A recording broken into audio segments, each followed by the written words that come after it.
टुकड़ा पकड़ा देना तो वो कह देगा मेरे को बेवकूफ समझता है, तो मुझे कागज का टुकड़ा दे रहा है, तो मुझे बेवकूफ समझता है। और अगर पैसा पकड़ा दिया तो पहचान जाए, मतलब पैसा अंधे को भी नजर आता है। तो जैसे ही सोमनी को वो दिया पत्ता बेलपत्र का, और बेलपत्र का पत्ता कोई देकर चले गया, वो कोई होगा शिव का भक्त, ओघड़ी होगा कोई, अड़भंगा होगा कोई, जिसने इसके शरीर में इतनी कोड़ी के शरीर की गंध तक ना ध्यान दी, और उसके हाथ में एक पत्ता पकड़ा दिया बेलपत्र का। बेलपत्र का पत्ता आया।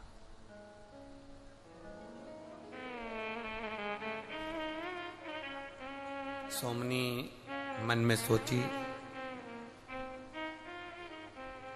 कोई पैसे देकर गया होगा, कोई धन देकर गया होगा, कुछ खाने का देकर गया होगा, कोई कपड़ा देकर गया होगा, कोई वस्त्र देकर गया होगा। सोमनी ने विचार करा, जरा देखो। सोमनी ने जो उसको हाथ में लिया तो हाथ में लिया तो वो पत्ता जो था, उसको नहीं मालूम कि ये बेलपत्र का है कि काय का, उसने तो बस पत्ते का स्पर्श करा। बताओ, मेरे को बेवकूफ बनाकर चले गया, कुछ भी ना दिया, ना खाने का दिया, ना ओढ़ने का दिया, ना पहनने का दिया, पत्ते को उठाकर फेंक दिया। वो बेलपत्र का पत्ता फेंका उस सोमनी, और बेलपत्र का पत्ता फेंक कर सोमनी लड़खड़ाती, ठोकरे खाती अपने घर की ओर जाने लगी।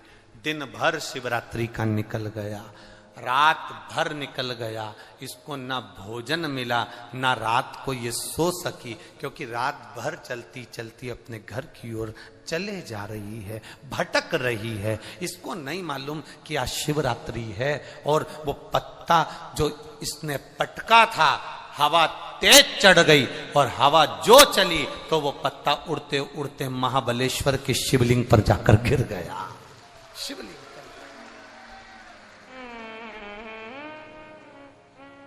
पत्ता शिवलिंग पर, महाबलेश्वर के शिवलिंग पर, महाबल पर गिरा।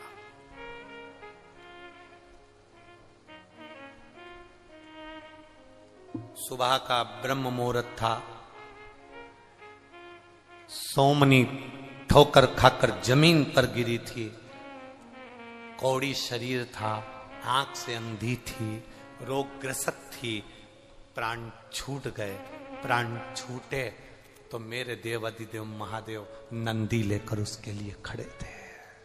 नंदी लेकर, मेरे महादेव नंदी लेकर उसके सामने खड़े थे। नंदी लेकर,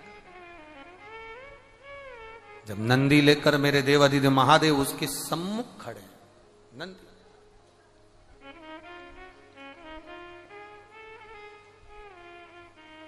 सारे गण शिवजी को देखकर कहे, प्रभु क्या ये ब्राह्मणी अपने शरीर का, जिसको घमंड था, शरीर का जिसने उपयोग सही नहीं करा,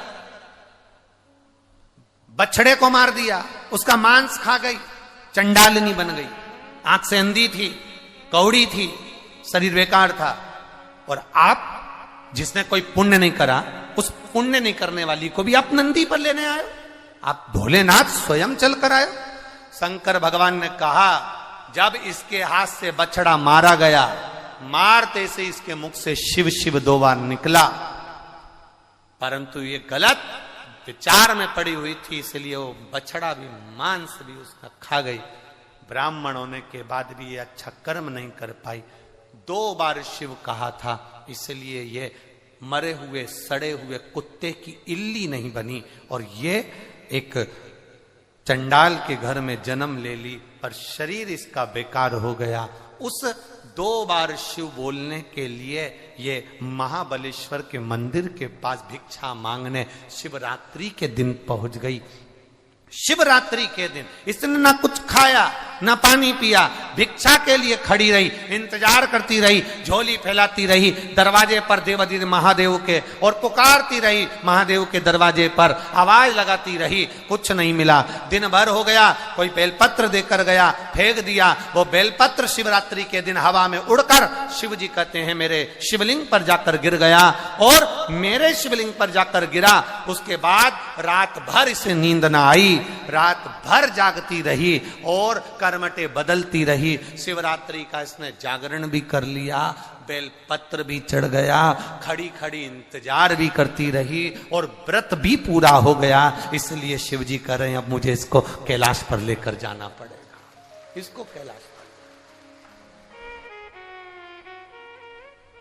मौका मिला है दोनों हाथों से सेवा करने का। आपके दुकान के सामने से अगर शिव भक्त निकल कर जा रहे हैं, एक पानी का मटका वहां रखो पानी पीने के लिए। आपके दरवाजे से शिव भक्त निकल कर जा रहे हैं, ये मौका कहां मिलेगा? किसके दरवाजे पर कौन आता है, किसके द्वार पर कौन आता है? घर से चलो, 2 लोगों का भोजन टिफिन में भर कर लेकर चलो। जहां कथा सुनने बैठो, आसपास वाले को 2-2 रोटी अचार में रख कर दे दो, ले साहब खाओ साहब, बाबा का प्रसाद है साहब, पाइए।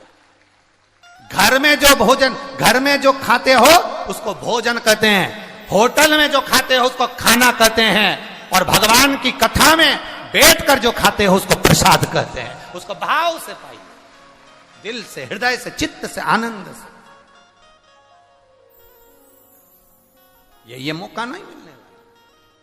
भगवान ने कोई कृपा करी होगी, जो बिटले सेवा समिति ने भी अधिक मास में, सावन के महीने में 2 महीने जो भंडारा चलाने का नियम लिया था, ये बाबा की कृपा से लगातार चलता रहा। और 5 दिन बाबा की कृपा। और हमारे आशीष तो कह रहे थे, गुरुजी अगर बाबा कृपा करता रहे तो आप तो ये चतुर्मास में 16 श्राद्ध में और नवरात्रि में, और ये चातुर्मास पूरा कार्तिक के महीने तक, भादो का महीना, और ये पूरा श्राद्ध पक्ष में भी भंडारे जहां जहां कथा हो वहां चलने दें। बाबा की ये कृपा होगी, बाबा संभाले। तो ये आपके अंदर भी एक भाव उत्पन्न होना चाहिए, सेवा का भाव,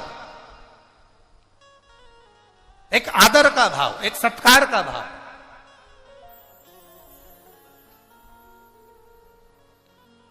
भक्ति के साथ में शिव की शक्ति अपने आप आ ही जाती है। भक्ति के आप करो सेवा, आप करो भगवान का भजन, आप करो उसके कीर्तन। सोमनी ने हाथ से बेलपत्र फेंक दिया, फेंका हुआ बेलपत्र उड़ते उड़ते पहुंच गया, फेंका हुआ बेलपत्र उड़ते हुए पहुंच गया। और मेरा तो केवल इतना सा निवेदन है, आप मोतीचूर के लड्डू बांटो ना बांटो, पर इतना सा निवेदन है कि कोई बुजुर्ग अगर आ रहा है और बहुत बूढ़ा है और उसका मन है कथा में आने का, तो मेरा प्रशासन से निवेदन है उनकी गाड़ी थोड़ी अंदर तक आ जाने देना। बस इतना सा निवेदन करूंगा मैं। कोई बुजुर्ग, बहुत बुजुर्ग नहीं चल पा रहा, नहीं बन रहा उससे चलते हुए, तो उस कोई से कह देना, ये बुजुर्ग माता को लेके जा, पंडाल तक छोड़, कथा के पंडाल तक लेकर जा। और नवयुवक बेटों से निवेदन करूंगा, तुम्हारी मोटरसाइकिल, तुम दिन भर भुड़ भुड़ करते हो 100 रुपए का डीजल पेट्रोल डलवाकर, आपसे निवेदन करूंगा आपकी मोटरसाइकिल का प्रयोग करिए। बड़ी गाड़ी अगर अंदर तक ना आए तो आपकी मोटरसाइकिल से बुजुर्गों को पंडाल तक छोड़ने का प्रयास करिए। तुम्हारा दिया गया, तुम्हारा करा गया, तुम्हारा दान, भजन, कीर्तन, स्मरण खाली नहीं जाएगा। ये बाबा जब झोली भरेगा ना तो मालूम भी नहीं पड़ेगा कि 3 महीने में कितना देकर भेज देगा। ये तो पत्रों में, ये इतना पत्र है, इतना पत्र है पहले दिन कि हम क्या वर्णन करें। इसमें अगर पत्र को पढ़ोगे तो तिल्दा, ये शिव तत्व की प्राप्ति है, ये शंकर औघड़ी है। क्या देगा, क्या करेगा, किसी को नहीं मालूम।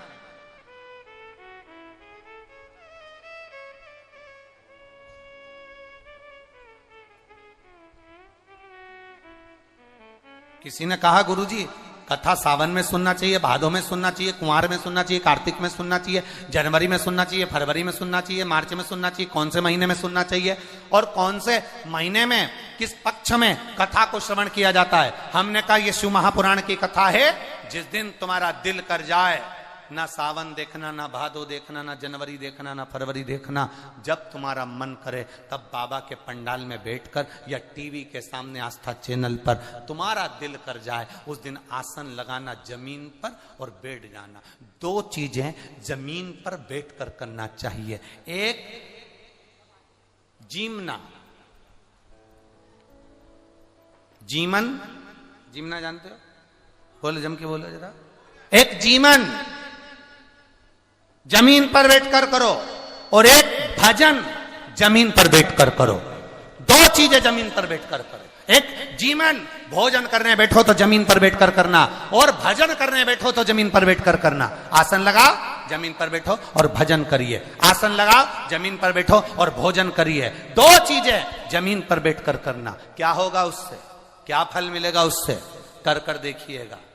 केवल जिसको शुगर हो, और शुगर जिसके शरीर में है, उसको नियम बना लेना चाहिए कि मैं कुर्सी पर टेबल पर बैठकर नहीं खाऊंगा, मेरे शरीर में कष्ट है बहू, एक काम कर, जमीन पर एक मोटा सा आसन लगा दे, मैं धीरे से बैठूंगा, वहां बैठकर मैं खाऊंगा। भोजन करो, और भोजन करने के पहले एक बेलपत्र शिव पर चढ़ी हुई, और भोजन करने के बाद एक बेलपत्र शिव पर चढ़ी हुई। केवल 3-4 दिन खाकर देखो, और शुगर का लेवल जांच करवाना, वो लेवल में मिलेगी आपको।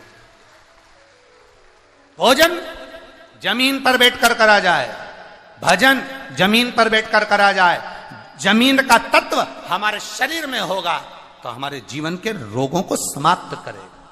आजकल तो घर में भी तो बाइयों चप्पल पहने देवी होन, घर में भी चप्पल पहन रही हैं, रसोई घर में चप्पल, हाल में चप्पल, खुद के कमरे में चप्पल, बाथरूम जाए तो चप्पल। जमीन का तत्व तो शरीर से लग ही नहीं पा रहा, नहीं लग रहा, इसीलिए ब्लड प्रेशर, शुगर, थायराइड, आंखों में चश्मा।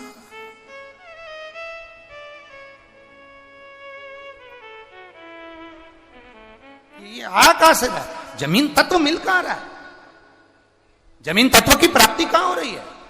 घर में भोजनशाला में देखो तो चप्पल, घर में घूम रहे हो तो चप्पल, बाथरूम जाओ तो चप्पल, घर के बाहर गए तो चप्पल, जमीन मिली कहां, बस पलंग से उतरे सामने चप्पल, चप्पल। कई तो ऐसे भी हैं कि मंदिर में जाने के लिए भी ऊन की और उसकी कपड़े की चप्पल बना के रखी, वहां भी चप्पल। अब विचार करिए,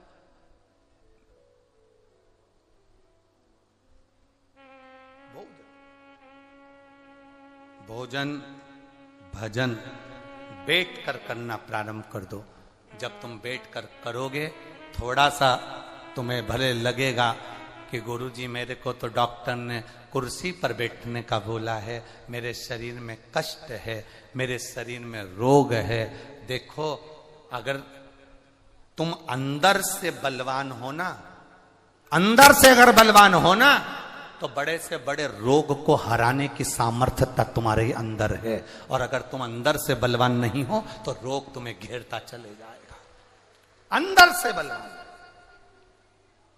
हो गया ना, शरीर में कष्ट आ गया, तकलीफ आ गई शरीर के अंदर, रोग आ गया शरीर के अंदर, कष्ट आ गया, कोई बड़ी बीमारी भी दिख रही है कि शरीर के अंदर आ गई, थोड़ा दिन दुर्वा को लाइए।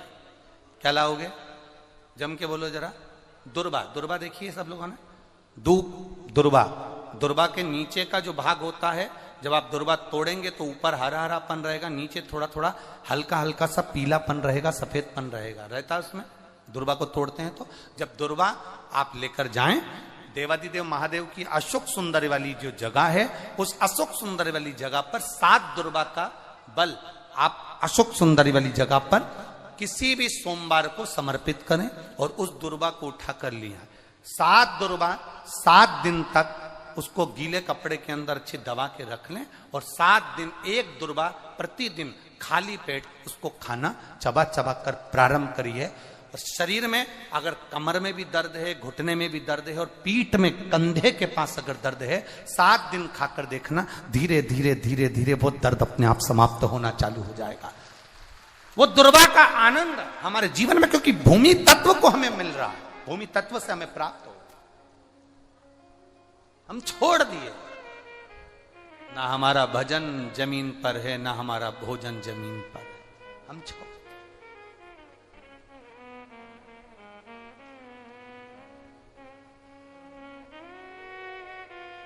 शिव कथा कह रही है, शिव महापुराण की कथा कह रही है। बाबा देवादिदेव महादेव से कह दिया भगवान शंकर से कहा, बाबा आप और इसको लेने के लिए आए? आप आए हो इसको लेने के लिए? ये कौन? ये वो ब्राह्मणी जिसने एक बछड़े का मांस खाया था, ये वो ब्राह्मणी जिसने बछड़े को मारा था, ये वो ब्राह्मणी जिसने अपने शरीर का भाव नहीं देखा, अहम में डूबी रही, और आप इसे लेने आए?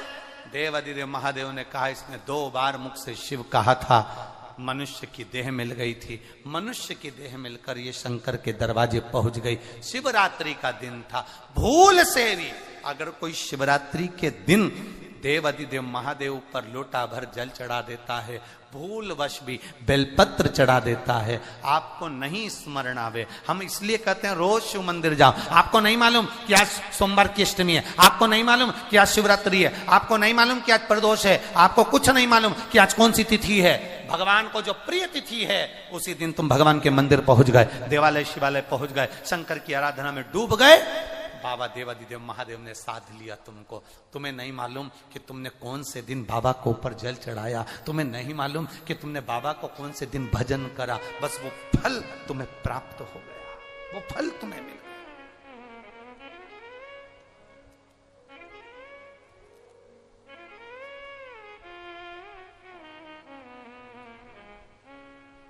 सोमनी के लिए नंदी तैयार है। सोमनी के प्राण जो छूटे, देवाधिदेव महादेव के नंदी का स्पर्श कर रही है सोमनी, और स्पर्श कर कर नंदी का देवाधिदेव महादेव की ओर देखकर सोमनी कह रही है, मेरे जैसा पाप बहुत मैंने जो करा, ऐसा पाप दुनिया में कोई नहीं करा होगा। भोलेनाथ आप मुझे लेने के लिए आए, मेरे जैसे पापी जीव को, मेरे जैसे पाप करने वाले जीव को आप लेने आए हो?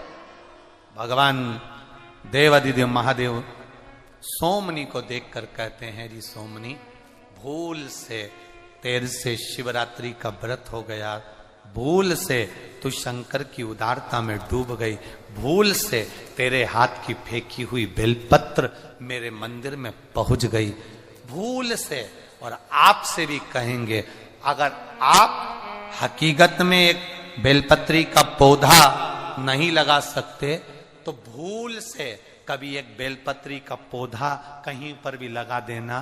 कभी कोई वहां से निकल कर जाएगा, बेलपत्री तोड़कर अगर भूल से शंकर जी पे चढ़ा देगा तो तेरी 71 पीढ़ी तो देवधाम में आनंद से विराजमान हो जाएगी। भूलवश